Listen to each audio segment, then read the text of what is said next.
Olá, ouvintes do VetSmart Podcast, eu sou Jade Petronilho e no nosso episódio de hoje vamos falar sobre o papel do nutrólogo na saúde de cães e gatos. Assim como a temperatura, o pulso, a respiração e a avaliação da dor, o estado nutricional também é reconhecido como um parâmetro vital pela Associação Mundial de Veterinários de Pequenos Animais. Isso porque existem diversos fatores que devem ser levados em consideração na avaliação nutricional do animal, que envolvem processos médicos.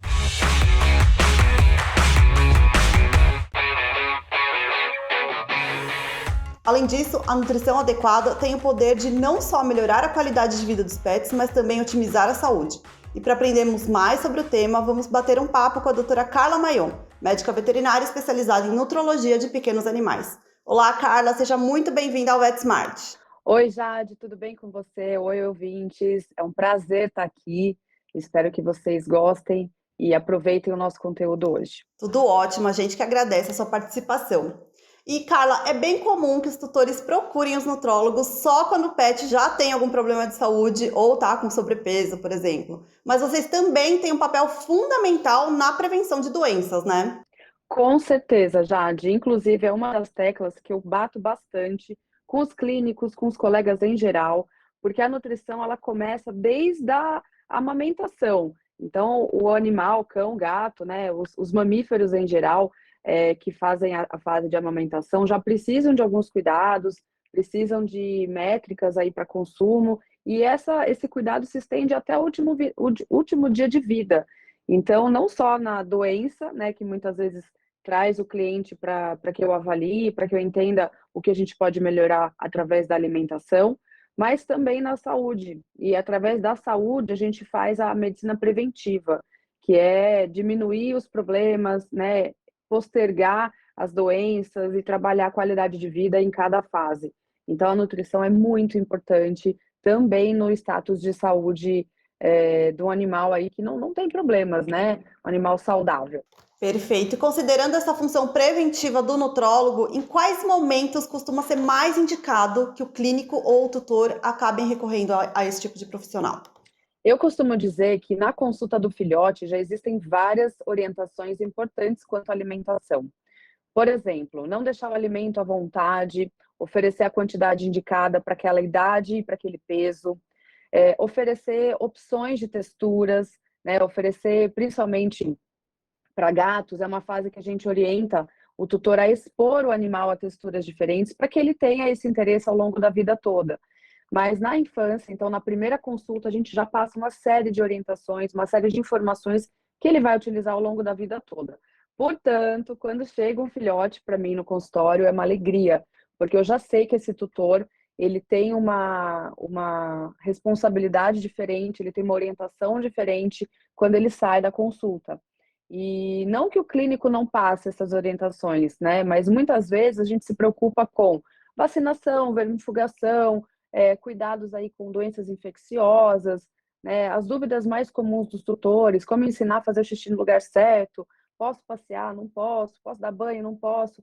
E muitas vezes a gente vê o colega só indicando uma ração de filhote, né? Mas a gente sabe que não é só a dieta, existe uma série de outras orientações com relação a alimentos tóxicos, a itens, né, que podem ter em casa que são tóxicos também, e os filhotes são muito curiosos, podem ingerir acidentalmente.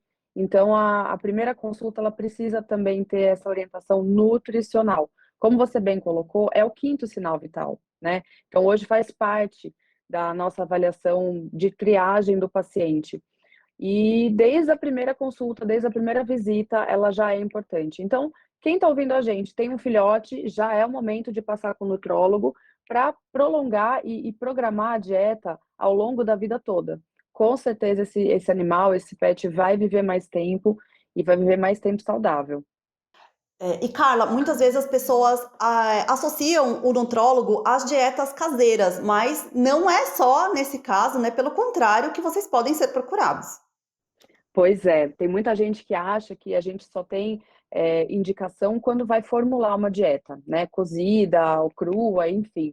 É, eu acho que isso é, na verdade, um mito grande, né? Muitos não sabem, mas a gente também faz a indicação de alimentos comerciais e tudo começou com os alimentos comerciais, né? A indústria de pet food hoje tem uma variedade enorme e muitos tutores se perdem nessa vasta, né, esse número grande aí de opções, de possibilidades de alimentos, às vezes para o mesmo porte, para a mesma idade, para a mesma raça, com sabores diferentes, formatos diferentes. Então, o nutrólogo ou nutricionista, ele tem esse papel também de auxiliar nas decisões em alimentos comerciais, em rações. E sim, é muito importante que a gente entenda que o nutricionista ele ajuda, né, nas decisões, ele entende qual é o perfil do pet, ele entende qual é a necessidade daquela família para tomar a melhor decisão, escolher o melhor produto, tá?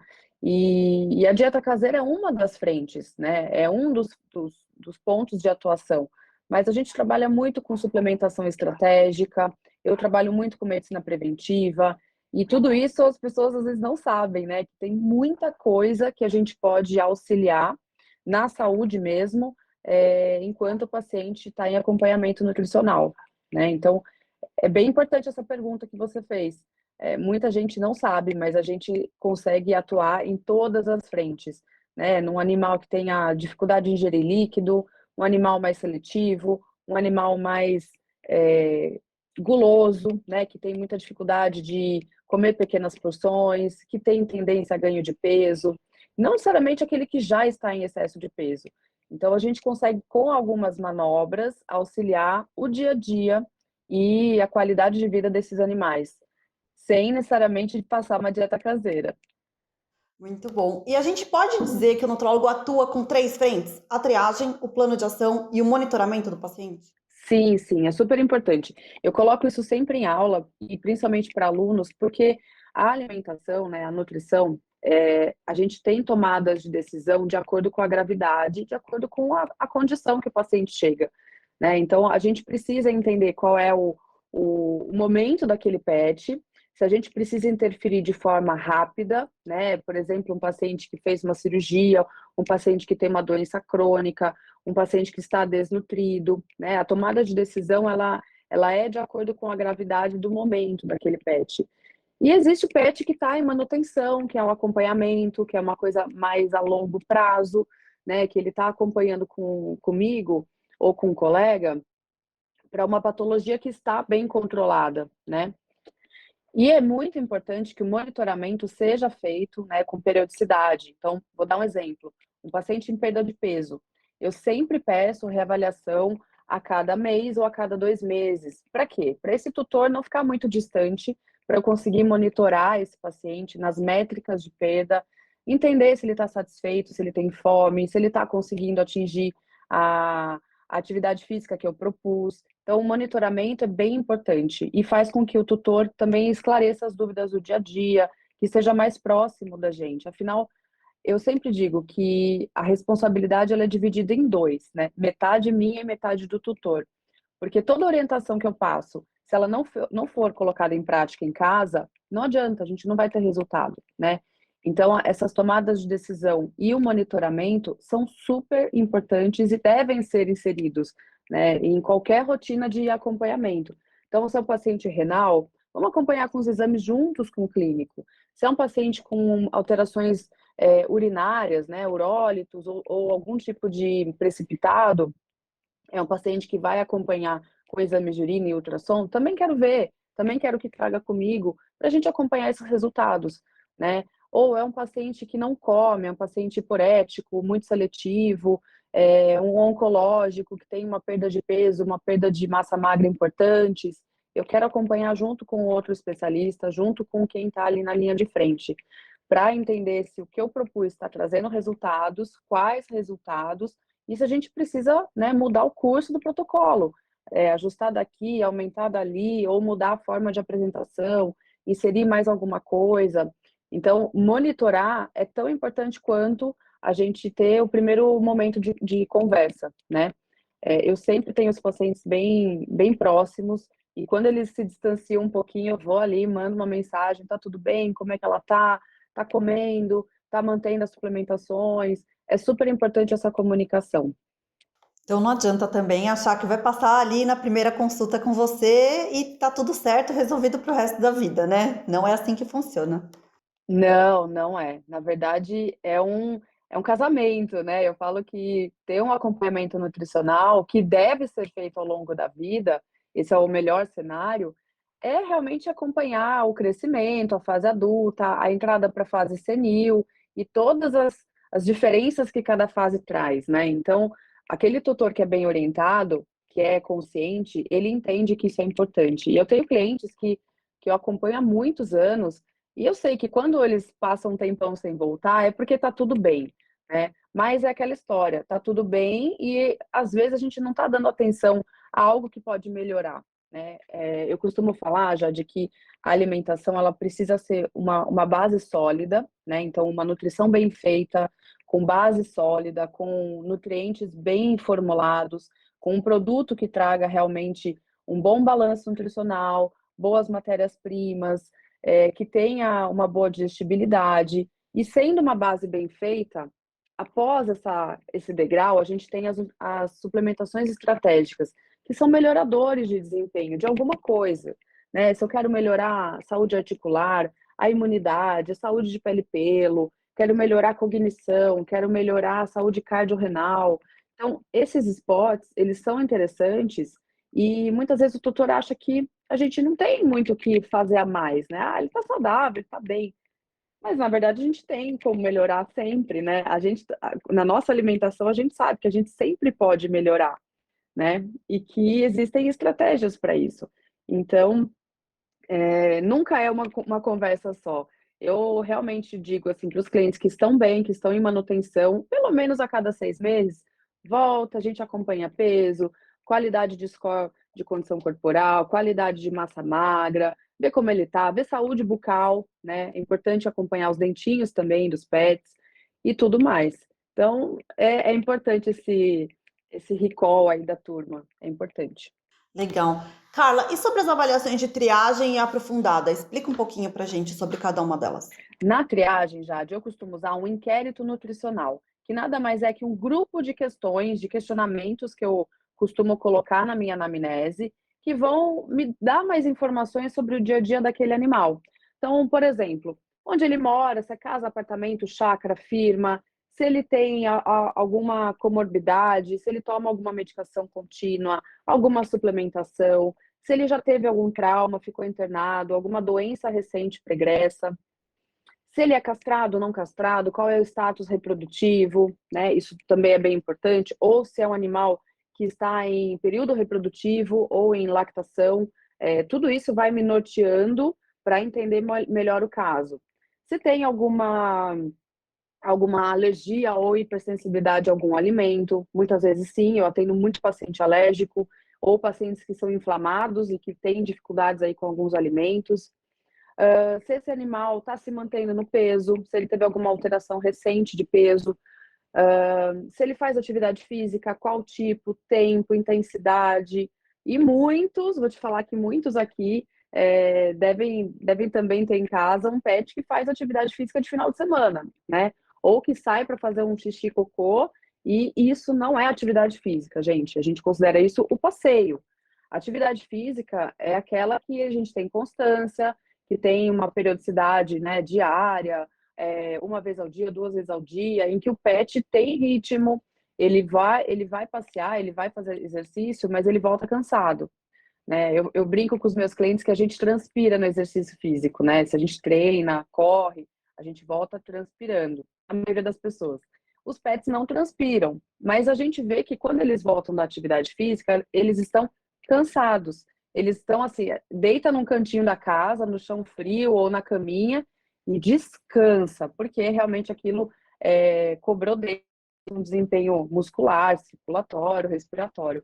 Então, a atividade física é um ponto que eu sempre pergunto bastante, né? E tento corrigir isso também para melhorar a atividade, melhorar a circulação, a parte respiratória, o próprio metabolismo do pet. Um outro ponto também importante é consumo de extras, né? Petiscos, como que esse animal tem na rotina dele, os agradinhos.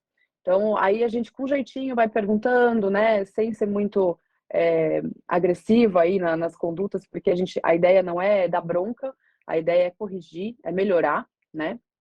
Então, muitos tutores chegam e falam, não, não, não, não, não, ele só come ração. Eu falo, nossa, mas nem uma bolachinha, nem uma fruta, um legume. Mas aí quando a gente fala fruta e legume, parece que pode, sabe? É uma coisa natural, é algo né, que não tem conservantes, corantes e tal. Então, muita gente já come, não, frutinha ele vai. Ele gosta de banana, ele gosta de maçã, ele gosta disso, aquilo, aquilo. E quando vai para casa do vovô e da vovó, ganha um pãozinho, ganha um queijinho. E aí a gente vai tendo, né, nesse compilado de questões, nessa triagem, muita informação que muitas vezes o clínico não pega, né? Por isso que a consulta com o especialista é uma consulta especial, é uma consulta com uma visão diferente, né? E é uma anamnese nutricional, eu chamo de inquérito nutricional, porque a gente está ali observando de um outro ponto de vista, como é a vida desse pet, né? E, na sequência, a gente tem as tomadas de decisão.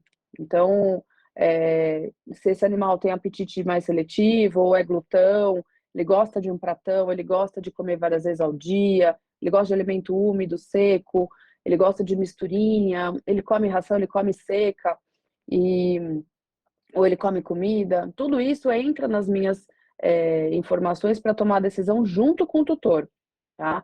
Eu nunca falo assim, será assim, ponto final. Não. Eu preciso que ele me dê um feedback do que funciona também na casa dele, né? No que cabe no bolso dele e também do que ele sabe que o pet vai gostar. Então, essa decisão é sempre em conjunto, mas tendo toda essa abordagem, eu consigo convencer, inclusive, o tutor, e muitas vezes que essa decisão é a mais interessante naquele momento. Tá? O envolvimento do tutor vai ser muito importante para o resultado disso tudo, né, Carla?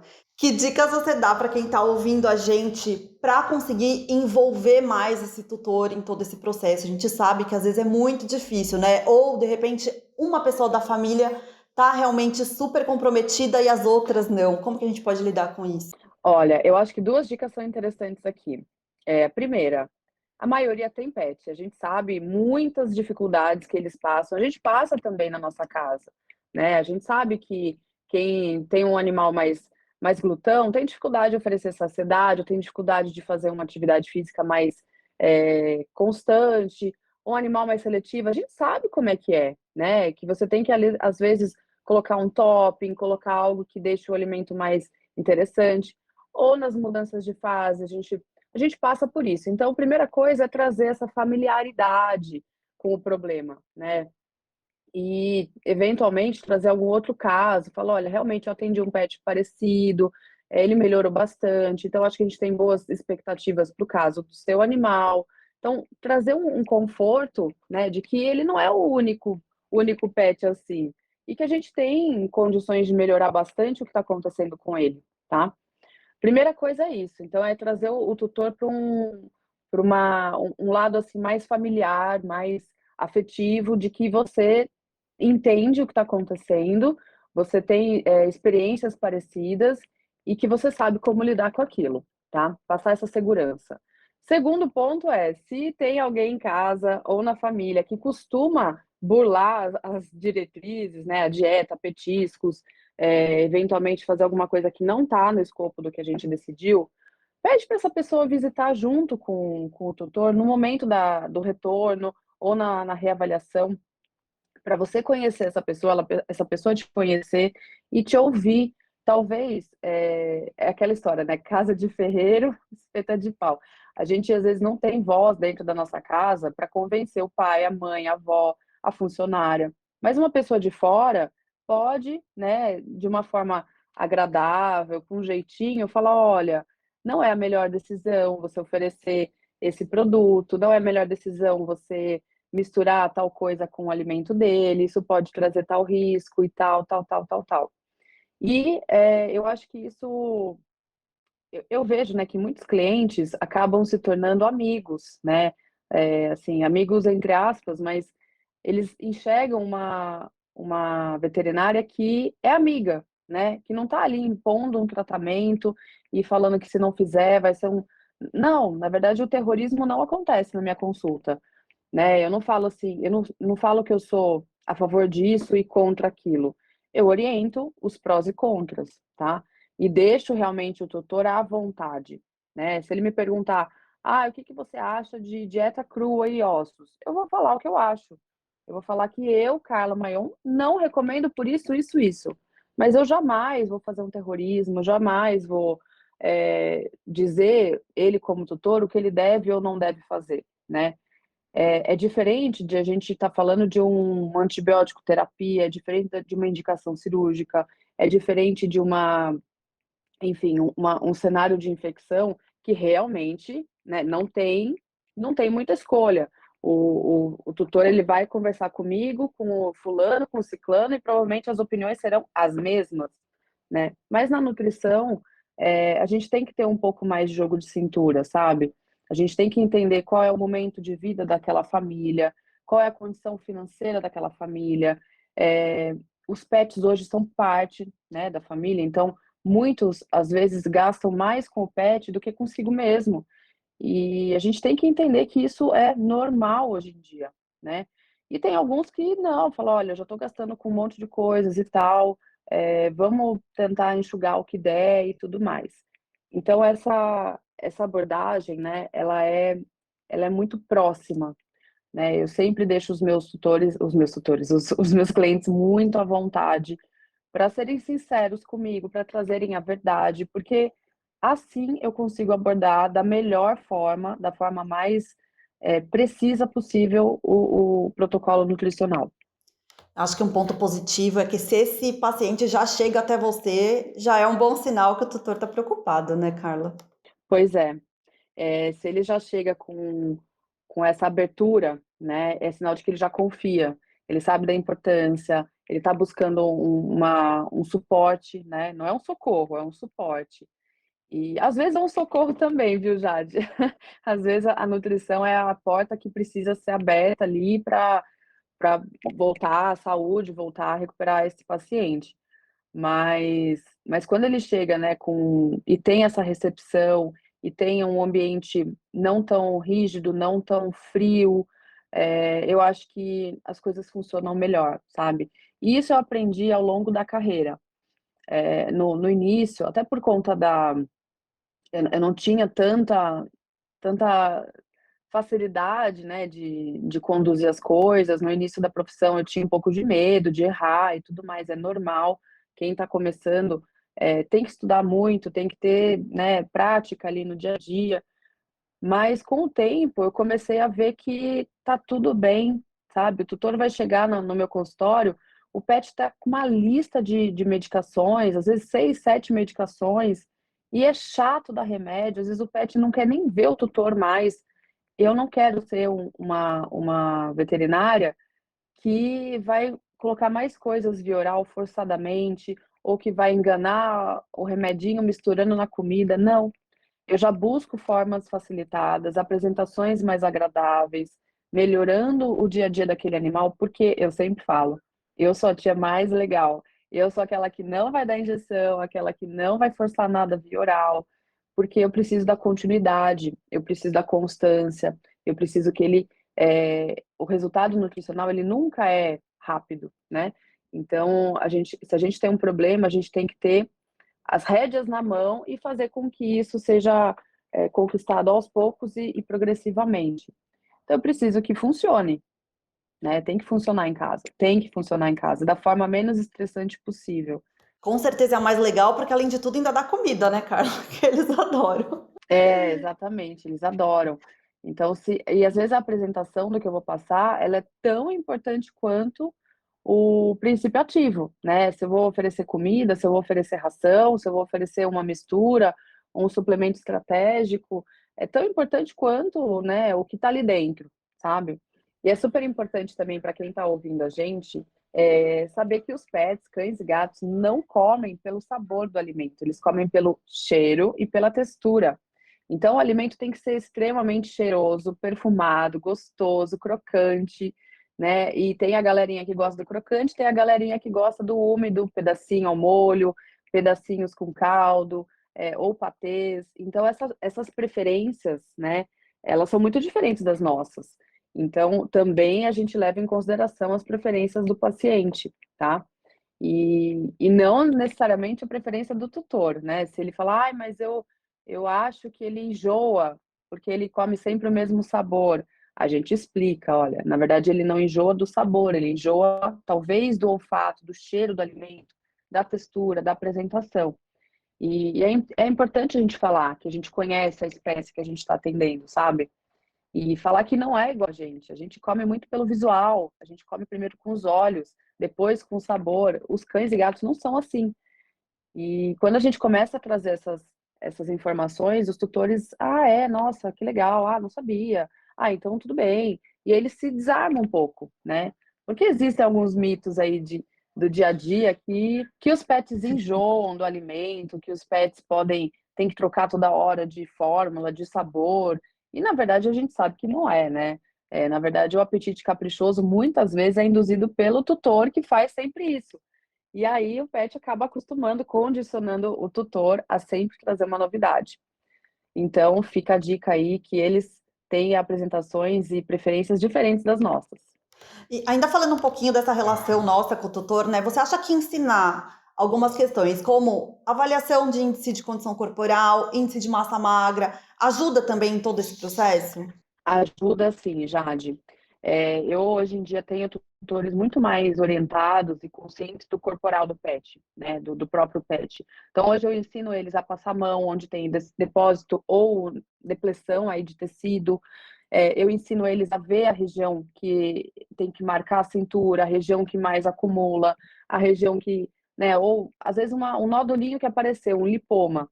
Eles me mostram e falam, olha, então acompanha assim, segura assim, você vai me ajudar a acompanhar se isso está crescendo, ou na perda de peso, se isso está reduzindo. Então, eu preciso que eles entendam, né, que ter um pet é participar disso, né, participar da saúde. No passado, os tutores simplesmente traziam, a gente punha na mesa, examinava, prescrevia e devolvia o paciente. Hoje, eu não faço mais assim. Hoje eu faço o tutor vir junto comigo na mesa. Olha, tá vendo isso daqui? Tá vendo esse pelo destacando? Isso daqui pode ser uma queda de pelo nutricional, essa região aqui, tal, tal, tal. Então, eu faço eles participarem e eles têm um conhecimento hoje muito legal, muito bacana. E isso ajuda muito a gente, sabe? Quando eu me comunico com algum tutor por celular, eu falo, e aí, ganhou peso? Como é que tá? Nananã. Ou, você acha que melhorou isso, aquilo? Então, eu já confio no que ele vai me falar, porque eu já instruí, já eduquei esse tutor a observar algumas coisas. Também observar as fezes e urina, né? Hoje eu passo bastante desse know-how para eles, porque eles estão em casa, né? Eles são os meus olhos dentro da casa.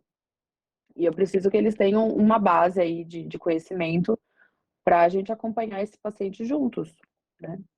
Com certeza, Carla. E quando a gente fala de animais que estão internados ou que estão ali num período de convalescência, a quais fatores que a gente precisa se atentar, levando essas condições em consideração? Paciente internado, geralmente, é um paciente que tem algum processo ali crônico, infeccioso, inflamatório, fez uma cirurgia, ou está doente, precisou internar, precisou estar ali com o suporte full time, né, de um colega. E a maioria das vezes, acho que 99,9 das vezes, é um paciente que não está comendo nos últimos dias adequadamente. Exceto um acidente, né, um trauma, um atropelamento, uma queda, que antes do problema a vida era normal, a maioria dos outros já vem com histórico de desnutrição, de má nutrição, de hiporexia, de alimentação desbalanceada.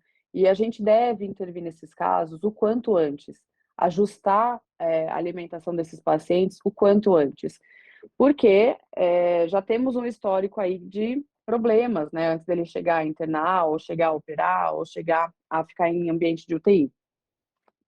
E eu sempre falo que um paciente admitido na internação precisa da avaliação nutrólogo, ele precisa de alguém olhando qual é o score, né, de condição corporal, se tem sarcopenia, se ele está com apetite, se ele tem náusea, se vai ser utilizada alimentação espontânea, forçada, sonda, qual tipo de alimento. É um outro cenário, né? É muito importante que a gente entenda que não é porque ele está internado, né, e vai ficar ali um dia, 2 dias, que ele pode ficar sem comer adequadamente. Pelo contrário, é um momento de maior necessidade, é um momento de um sistema imunológico já abalado, e não comer ou comer mal abre portas para outros problemas, né? E a gente quer que esse paciente saia da internação quanto antes e saia bem. E comer é um dos pontos, né, de avaliação para alta. Então, tá comendo? Bom, já vamos pensar em alta. Então, a alimentação, a nutrição dentro do ambiente de internação é super importante. Eu digo que é essencial. E aí a gente tem alimentos específicos, né, para esse momento. Eu não gosto de usar o alimento que ele vai continuar comendo em casa, porque muitos fazem aversão ao alimento. Eles lembram do que viveram na internação, do estresse, né, síndrome do jaleco, muita manipulação, coletas. E às vezes em casa eles não vão querer esse alimento aí. E aí eu tenho mais um problema. Então eu costumo utilizar produtos, né, que são voltados para esse momento, né? E intervir rapidamente, intervir da melhor forma, junto com a equipe. Os intensivistas são, assim, brilhantes em observar, em pesar, em observar se tem sobras, me dá feedbacks muito precisos aí de condição de urina, condição de fezes, se teve vômitos, se tem náusea. Então, eu confio bastante nas equipes que eu trabalho. E é uma consciência, né, Jade? É criar realmente a consciência de que o animal internado é um animal que precisa desse acompanhamento nutricional. Isso em medicina humana já é um consenso, né? Inclusive, hospitais que não dão esse suporte, né, ou eventualmente uma escala que não teve suporte nutricional para o paciente humano, já é visto como maus tratos. Então, a gente ainda não tem essa rigorosidade, mas poderia ter, porque privar o paciente de uma avaliação que pode melhorar a condição dele, né? A gente também pode entender que a gente está oferecendo aí um tratamento não completo, tá bom? Com certeza. E como você falou, né, hoje a gente tem uma série de opções de alimentos super indicados para esses casos. A gente pode fugir do clássico de antigamente, que era aquele arroz com frango ou papinha de criança, né? Nossa, mas fugir correndo. Eu fujo correndo dessas opções. Já tem coisa muito melhor. Tem coisas incríveis, formulações super bacanas. Que a gente não precisa ficar lá no old school, sabe? Tem muita coisa boa hoje. Graças a Deus. Graças a Deus, com certeza, Carla. E para finalizar nosso bate-papo, a gente sabe que o acompanhamento da ingestão hídrica também é super importante, assim como essa questão alimentar que a gente falou aqui, né? A Farmina tem um aplicativo que auxilia os pais de pets a fazerem esse acompanhamento. Na sua opinião, por que que é tão importante a gente ter soluções como essa? Gente, essa solução da Farmina, eu acho assim, uma grande sacada. Porque a maioria dos tutores não sabe quanto o pet tem que beber de água. E a água é o principal nutriente do corpo. É o principal nutriente do corpo. Então, se a gente não está oferecendo ele, né, como a prioridade ali, provavelmente esse animal não está bem nutrido. E saber a quantidade, o basal, né, o piso que ele deve ingerir é fundamental. Não por curiosidade, mas por necessidade, tá, pessoal? Então, esse app eu acho que trouxe uma ferramenta que, para um animal saudável, filhote, idoso, adulto que faz muita atividade física, varia muito, né? Se a gente for avaliar cada fase, as ingestões são diferentes e, e os riscos da desidratação também são diferentes, né? E então eu acho fantástico, isso é super importante. Eu sempre calculo para os meus pacientes e acho muito importante eles terem uma ferramenta na mão para fazer isso de forma fácil, né? Então, grande sacada, acho super interessante, não só para cães, tá, gente? Para gatos também. A gente sabe da dificuldade que é para muitos gatos beber água. E eu falo que a água é uma das apresentações, mas às vezes eles encontram o líquido necessário em alimentos úmidos, em caldos, em água de coco, em outras soluções. Então é super importante ter essa ferramenta, né, no bolso, consultar de forma rápida, num dia mais quente, num dia mais seco, num dia de mais atividade física, numa necessidade ímpar, né, da saúde do pet, num paciente que tem urolitíase ou tem alguma alteração renal, enfim, acho fantástico e acho que a Farmina está trazendo aí um conhecimento para os tutores que muitos têm dúvida. Então, acho que é compartilhar conhecimento, é isso aí. Muito bom, já vou baixar aqui e começar a indicar também. E a gente sabe que a tendência na medicina veterinária, assim como acontece muito na medicina humana, é a especialização dos profissionais, né? Mas é super importante também que os clínicos façam esse tipo de avaliação nutricional para poderem direcionar os pacientes aos profissionais mais adequados também, né? Sem dúvida, os nossos ouvintes aprenderam muito hoje com o conteúdo. Carla, quero agradecer demais a sua participação, foi ótimo conversar hoje aqui com você. Eu que agradeço, Jade. É sempre um prazer estar aqui com vocês. Obrigada pelo convite. Obrigada também por trazer esse assunto hoje, que né, traz um cenário aí muito mais amplo, né, na nutrição. A gente entende que a nutrição clínica de cães e gatos é parte do dia a dia dos tutores e é parte do dia a dia dos clínicos e cirurgiões. Então, é importante estudar, é importante ficar atento às novidades, olhar as formulações, né, tentar, dentro do conhecimento de cada um, entender o que é bom e o que é ruim, né, fazer aquela seleção do que realmente tem qualidade no mercado, porque tem muita coisa hoje, mas graças à indústria de pet food e a farmacêutica, hoje a gente tem produtos muito bons, que trazem bastante segurança, que trazem realmente o que prometem e que mantém o nosso paciente mais saudável, mais tempo com a gente, mais tempo com os tutores, né?